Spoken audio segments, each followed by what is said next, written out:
తిరుగుతున్న మంత్రులు ఎవరైతున్నారో రైతు బంధు అడిగితే చెప్పుతో కొడతా అనే మంత్రి ఒకడున్నాడు. ఇంకా చాలా మంది మీటింగ్ పెట్టుకుంటామంటే అడ్డుకునే సన్నాసి మంత్రి. ఇంత భయపడతాడు ఎవడన్నా మీటింగ్ పెట్టుకుంటామంటే? గంత భయం ఎందుకు నీకు? భూపాల్ రెడ్డిని తీసుకుపోయి పోలీస్ స్టేషన్లో ఆడ పోలీసు వాళ్ళు అడ్డం ఉండి భూపాల్ రెడ్డి మీద దాడి చేస్తావా? సిగ్గుందా నీకేమన్నా అని అడుగుతున్న మంత్రి కోమటిరెడ్డి వెంకటరెడ్డి. నీకు ధైర్యం ఉంటే దమ్ముంటే గడియారం సెంటర్ కు రా.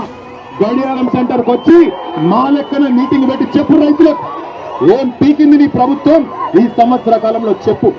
ఉత్తమ్ కుమార్ రెడ్డి, కోమటిరెడ్డి వెంకటరెడ్డి పెరిగిన ఆకారాలు మాత్రం బాగా పెరిగినాయి, అహంకారాలు బాగా పెరిగినాయి, కానీ పీకిందేమీ లేదు నల్లగొండకు.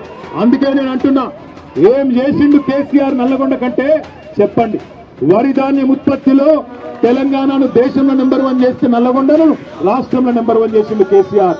ఒకటి కాదు 3 మెడికల్ కాలేజీలు సూర్యాపేటలో, నల్లగొండలో, యాదాద్రిలో కట్టించింది కేసీఆర్.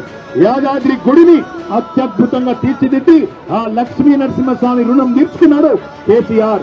తామర చెర్లలో అద్భుతంగా మొత్తం తెలంగాణలోనే అతి పెద్ద విద్యుత్ ఉత్పత్తి కేంద్రం కట్టించింది కేసీఆర్.